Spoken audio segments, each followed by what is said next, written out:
Who am I but an orphan? The way I see God is distorted. In my life, who supports? Who am I? I break down, don't even bother, cuz I'm awake now because the Father does. And it's obvious that I'm confused, cuz I get this less than my daughter does. She knows what daddy and mommy does. How's everyone doing today? You are tuned into Fatherhood Podcast Short, presented to you by the About This Love podcast. Thank you for tuning in to the intro episode in episode 1. This is episode 2. I'm your host, Dale Skinner. Thank you for tuning in. I appreciate that. Before I begin, I did want to give a shout out to the Venomous, known to me as a Mahdi. I'm not gonna say his full name because he probably won't like that. But the intro songs that I use on the intro episode and episode 1 is the artist known by the Venomous. He's a hip hop artist in the DC, Maryland, Virginia area. In this podcast episode, I wanted to title it "What Is Fatherhood," and I'm gonna speak about him since I use his music. And I'll say that our relationship started 2010. I was early 20s. Maybe I was 21, 20, maybe. But this episode titled "What Is Fatherhood" is going to be my introduction to him and also a tribute to him as well, because he's been a father figure to me for as long as I lived, in every sense of the word, in every meaning, in its full totality. Which for me is interesting, because as I think back over my life, every important decision that I've made, I looked to him for counsel. I've looked to him for guidance, and I took his advice when he gave it to me. And I'll say that many times when he gave me advice, I took it. And when I look back over my life, I'm glad I did, because he saved me a lot of mistakes, a lot of time, even a lot of money. When I think back over my life and how I grew up before I met him, I had never seen a father figure in his fullness. Like, now I have cousins and I have friends that were cousins like to me who fathers were around, but I didn't get an opportunity to really witness that relationship and his dynamics in his fullness. So 2 of the songs that I use, I'll say one of the songs. Two of the songs that I use are from him. But one of the songs, the first song I use on the intro, the title of the song is called The Orphan, and it's from his album, The Season. And I leave the link to that. I left the link to that in the description, and I'm going to continue to, because I'm using his music, and I want to those who like the songs to be able to go and listen to his material and buy it. But the song, The Orphan, I chose that song for the intro to one of the intros. I'm going to cycle between the 2 songs I chose by him for the intro and the outro. But I chose that song because in the song, The Orphan, he speaks about, if you listen to it, the whole song, he speaks about how we view God and the relationship we as believers view God. And we view God as orphans. And I remember years ago, me and him had this conversation. I remember years ago, I believe it was before I got married. It was a year before I got married. We had this conversation. And he says that oftentimes the way that we view God is warped, because many of us who believe in the Christian faith, Yahweh, Jesus Christ, whatever you want to call him, you know what I'm saying, Jehovah, it relates to God as a father. But many of us come from a fatherless background. So how can we really view God as a father if our view of a father is one who's absent? So oftentimes the way we approach God is from the perspective of an individual who's absent. So we don't really, we can't really in his fullness understand God as Father. But we can view him as we can view him as Lord and Savior, because we've never had a father.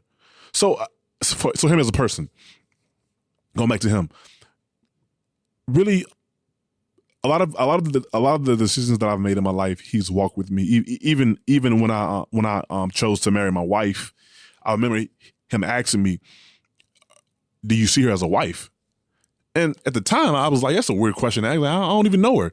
But I think what he was doing as a father was he was prepping me, really telling me without telling me, you should be looking for a wife, not a girlfriend, not a companion or anything like that. And again, I took that advice to heart and I considered it.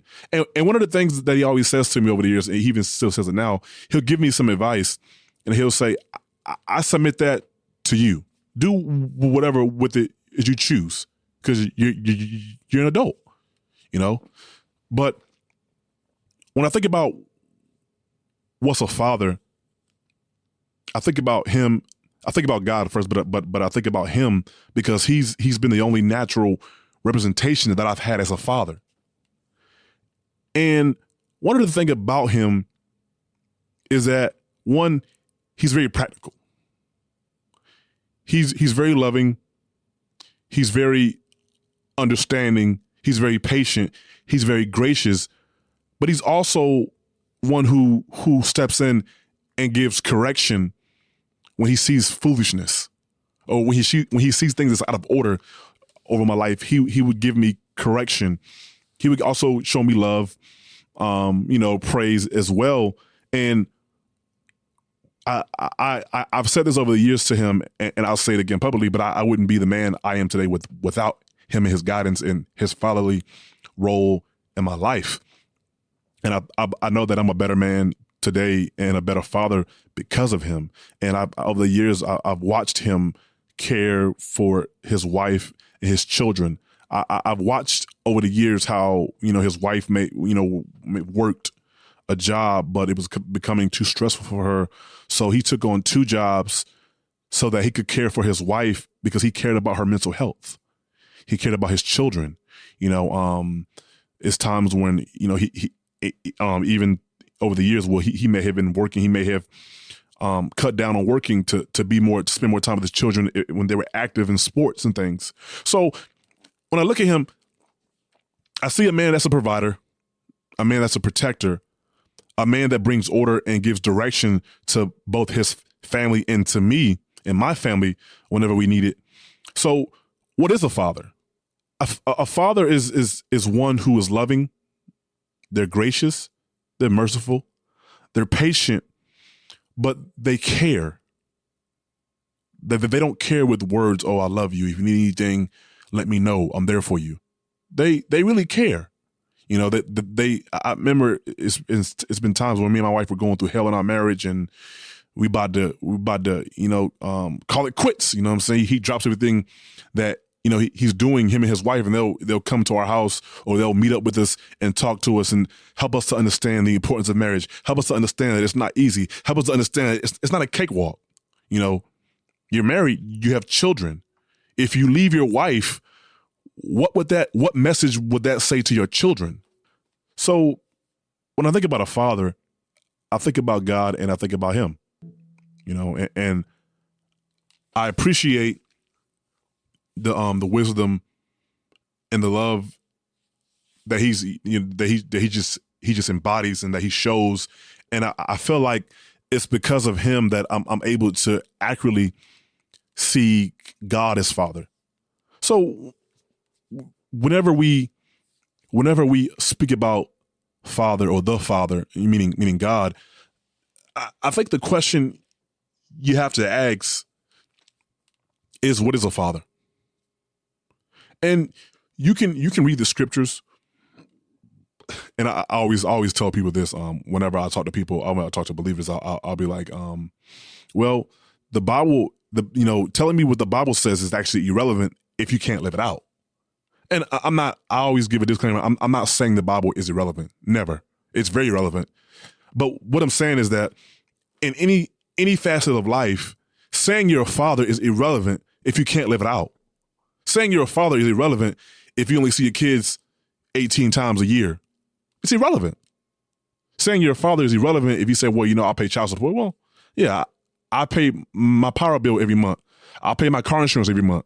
And, so I think that whenever we talk about the discussion or have the discussion about fatherhood and what it is, I think we have to ask ourselves some questions. What is a father? What is fatherhood?